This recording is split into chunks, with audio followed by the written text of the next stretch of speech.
Hey guys, आज की video में हम कवर करेंगे आइस कैंडी मैन, जिसे लिखा है बापसी सिधवा ने। तो जो आइस कैंडी मैन ये जो नोवेल है, ये इसका पहले टाइटल था क्रैकिंग इंडिया, लेकिन बाद में इसका नाम चेंज कर दिया गया और आइस कैंडी मैन रख दिया गया। तो अगर हम बात करें टाइटल की, तो जो क्रैकिंग इंडिया है वो सीधे सीधे इस चीज़ को सिग्निफाई कर रहा है कि यहाँ पे पार्टीशन की बात हो रही है। लेकिन अगर हम आइस कैंडी मैन की बात करें, इस टाइटल की बात करें, तो ये नॉवल थोड़े से और इश्यूज को एक्सप्लोर करने में मदद करेगा, क्योंकि अगर हम एक चीज़ को फिक्स करके अपनी मेंटालिटी को फिक्स कर लेते हैं तो हम उन्हीं चीज़ों को देख पाते हैं। तो इसीलिए इसका नाम बाद में चेंज कर दिया गया, क्योंकि इसमें बहुत सारे और भी इश्यूज हैं। तो जो वापसी सिधवा हैं वो एक पाकिस्तानी हैं। मतलब कि जब इंडिया का पार्टीशन नहीं हुआ था तब वो पाकिस्तान से थी, लेकिन जब पार्टीशन हो गया तो इनका जो एरिया था वो पाकिस्तान में चला गया और बाद में ये अमेरिका में शिफ्ट हो गई। तो इसीलिए एक पाकिस्तानी अमेरिकन ऑथर है। और इनका पॉइंट ऑफ व्यू ऐसा नहीं है इस नॉवल में कि ये सिर्फ अपने जो पाकिस्तान का जो मुस्लिम चीज़ों का प्रोस्पेक्टिव है सिर्फ उसको हाईलाइट कर रही हैं, बल्कि इन्होंने एक न्यूट्रल पॉइंट ऑफ व्यू दिया है कि जो पार्टीशन हुआ था उसका क्या क्या इफेक्ट रहा और सब पर क्या क्या इफेक्ट था, हिंदू मुस्लिम और जितनी भी और कम्युनिटीज़ हैं सबके ऊपर। और इसमें जो कुछ मेन मेन कैरेक्टर्स हैं, जैसे कि एक लैनी है जो कि 8 साल की है, लेकिन जब नॉवल स्टार्ट होती है तो 4 साल की है जब मेमोरी की बात हो रही है। उसके फादर और मदर हैं जिनका नाम मिस्टर एंड मिसेस सेठ है। उसके बाद उसका एक भाई है आदि, जो उसका छोटा ब्रदर है। उसका एक कज़न है और एक बहुत ही इंपॉर्टेंट कैरेक्टर है यहाँ पर जो उसकी गॉड मदर है, जो उसकी दादी हैं, उसका नाम है रोदाबाई। तो इसका कैरेक्टर बहुत ही ज़्यादा इंपॉर्टेंट है इसमें, क्योंकि ये आगे बहुत सारी जो वुमेन्स होती हैं उनको रेस्क्यू करती हैं। कुछ सर्वेंट है जैसे कि इमामदीन है जो इनका फैमिली कुक है, राना जो इनका ग्रैंडसन है जो कि गांव में रहता है, जो इनका गांव का नाम है वो पोरपिंदो है। और ये बात हो रही है तब की जब इंडिया और पाकिस्तान का बंटवारा नहीं हुआ था, पार्टीशन नहीं हुआ था। अब एक है आया, जो कि लैनी की आया है जो उसकी देखभाल करती है और उन्हीं के घर में रहती है। उसका नाम है हामिदा और ये 18 साल की है। इसका कलर थोड़ा ब्राउन है और ये एक हिंदू है। सबसे बड़ी बात है कि ये हिंदू है। और अब इसके कुछ एडमायरर्स हैं जो इसे प्यार करते हैं, और जो अलग अलग कम्युनिटी के हैं। कुछ हिंदू हैं, एक हिंदू है, फिर मुस्लिम है, सिख भी है। तो हर एक कम्युनिटी के लोग किस तरीके से रहते हैं वो सब चीज़ें इसमें आई हैं। अब इसमें एक कैरेक्टर आता है आइस कैंडी मैन, जिसके ऊपर ही इस नॉवल का नाम बदल दिया गया था। वो भी आया को पसंद करता है, वो भी उसका एक प्रेमी कह सकते हैं है। और इसमें एक डॉक्टर हैं जो कि लैनी का इलाज कर रहे हैं और एक मिसिस पेन है जो उनकी टीचर हैं लैनी की, क्योंकि जो लैनी है वो एक पोलियो हो रखा है उसे, इसीलिए वो स्कूल नहीं जाती है, बल्कि वो मिसिस पेन जो उसके टीचर हैं उनके घर पे जाके पढ़ाई करती है।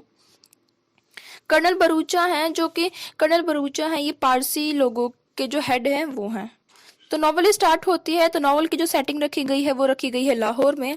और टाइम स्टार्ट होता है 1943 से, जब इंडिया और पाकिस्तान एक था, और एक टाइम पूरा कवर करेगा 1948 तक जब पार्टीशन हो जाता है और उसके बाद उसके क्या क्या इफेक्ट हैं आफ्टरमैथ।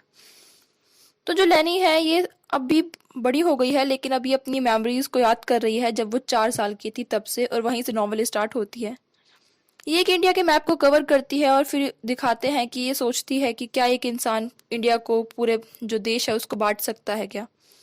और फिर वो प्लेट तोड़कर देखती है जिसमें उसे जिससे कि जो उसकी माँ है मिसेस सेठ, उन्हें पता चल जाता है कि ये जो बात करी है इस छोटे से बच्चे से के साथ, ये कहीं ना कहीं आया है। तो आया उसे बताती है कि ये जो वातावरण है, जो कि इन्वायरमेंट है इनके आसपास का, सिटी विलेज कुछ भी हो, सब में एक बात फैल गई है कि जो अंग्रेज हैं वो चले तो जाएंगे, लेकिन वो इंडिया का पार्टीशन करके जाएंगे, उसको 2 भागों में बांट कर जाएंगे। अब यहाँ पर पता चलता है जो ये लैनी है वो एक पारसी है, और ये जो पारसी लोग हैं अभी उस टाइम के जो हिंदुस्तान में, वो कैसे किसी भी एक साइड ना होकर न्यूट्रल थे कि जिसकी सरकार आएगी, हिंदू हो या मुस्लिम हो, ये उनके साथ रहेंगे, किसी एक की साइड नहीं होंगे, क्योंकि इसी में इनकी भलाई है।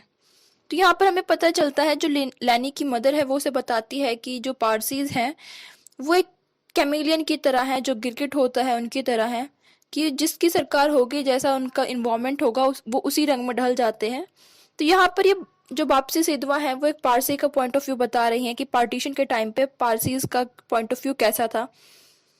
अब जो लैनी है ये पूरी नॉवल उसी के पॉइंट ऑफ व्यू से दिखाई गई है कि लैनी ये सब चीज़ें खुद देख रही है। तो इसका एक बेनिफिट ये होता है कि यहाँ पर कोई भी पार्शियलिटी नहीं हो पाती है, क्योंकि लैनी अभी छोटी बच्ची है तो उसे नहीं पता कि कौन अच्छा है कौन बुरा है।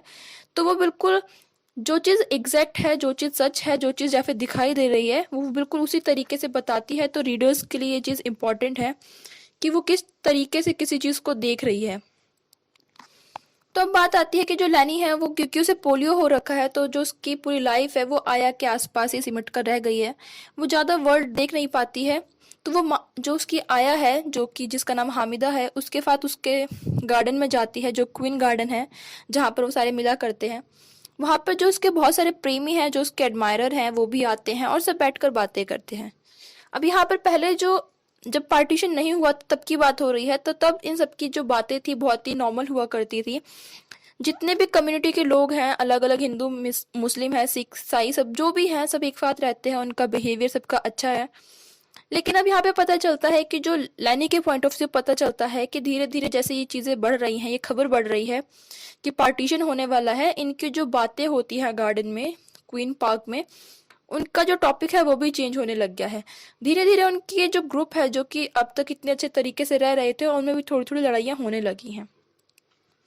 तो यहाँ पर ये चीज़ इंपॉर्टेंट हो जाती है कि जो इसकी खबर थी कि अब इसका पार्टीशन कर दिया जाएगा, तो अब तक जो लोग आपस में भाई भाई बनकर रह रहे थे, जो उनके बीच में इतना ज़्यादा प्रेम था, उनके बीच में इतनी अंडरस्टैंडिंग थी, वो एकदम से ऐसी हो गई कि जो वायलेंस है उसने सबको ओवर पावर कर लिया है और लोगों की जो मेंटालिटी है सोचने की, उन सबको ख़त्म कर दिया है।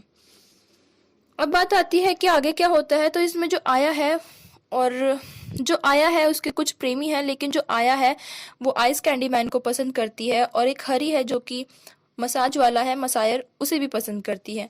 अब इन दोनों के बीच में है, लेकिन जो आइस कैंडी मैन है वो एक मुस्लिम है, आया एक हिंदू है। और जो लैनी है वो कभी कभी जब अपने दादी के घर जाती है तो वहाँ पर जाके उसे कुछ कुछ पॉलिटिक्स के बारे में पता चलता रहता है। और इस नॉवल में जो सिद्धवा है उन्होंने ये भी चीज़ दिखाई है कि जो जिन्ना है उनको एक तरीके से एक बैड पोर्ट्रेट दिया गया है हर जगह पर। तो उन्होंने दिखाया है कि जिन्ना इस नॉवल में कि जिन्ना है वो गलत नहीं थे, क्योंकि जितने भी ये कैरेक्टर्स हैं उनके हिसाब से उन्होंने इनके डायलॉग्स में इस तरीके से दिखाया है कि जो पार्टीशन हो रहा है वो जिन्ना नहीं चाहते हैं, बल्कि जो अदर जो लीडर्स है वो चाहते हैं, और इनके जो डिसीजन है वो अदर लोगों को इफेक्ट कर रहे हैं जो पुअर हैं। क्योंकि जो अपर क्लास लोग हैं उनको तो कोई फर्क नहीं पड़ रहा है, लेकिन इनके डिसीजन बाकी लोगों को इफेक्ट कर रहे हैं। अब बात आती है कि आगे क्या होता है। तो जो आया है वो एक बार वसंत हो रहा होता है, तो वो एक बार जाती है जो कि आइस कैंडी मैन है उसके घर पे। तो यहाँ पर दिखाया है कि सब बहुत खुश हैं, जितने भी हिंदू मुस्लिम है सब साथ में पतंग उड़ा रहे हैं, वो उनका फेस्टिवल हो या ना हो। लेकिन कुछ ही दिनों की एक और सीन दिखाया जाता है जहाँ पर जो आया है और लैनी है, ये दोनों जाते हैं आइस कैंडी मैन के वहाँ पर, उसी की सेम छत पर जहाँ पर कुछ दिनों पहले ये सब कुछ एकदम ठीक था। और साथ में मसायर भी है जो कि जिसका नाम हरी है और आया उसे भी पसंद करती है, वो भी एक मुस्लिम है। तो फिर यहाँ पर देखने को मिलता है कि बहुत ज़्यादा जो वायलेंस है वो हो रहा है, कोई कहीं पे किसी चीज़ को जला रहा है, कोई दूसरी कम्युनिटी जल रही है, कहीं पर दिल्ली दरवाज़ा है। तो यहाँ पर दिखाया है कि जो दिल्ली दरवाज़ा है कभी वहाँ आग लगती है, कभी लाहौरी दरवाजे पे लग रही है, कभी शामली जो कि हिंदुओं का एरिया है वहाँ पर आग लग रही है। तो अब जो वायलेंस था वो बढ़ता जा रहा है। अब लोग हिंदू मुस्लिम में पार्टीशन करके देखते हैं, ये नहीं सोच रहे हैं कि वो पहले कैसे रहा करते थे। और इसी के बीच में एक आदमी को वहां पर उसको टुकड़े में कर दिया जाता है, दो तरफ से वैंस में उसके हाथ बांध के।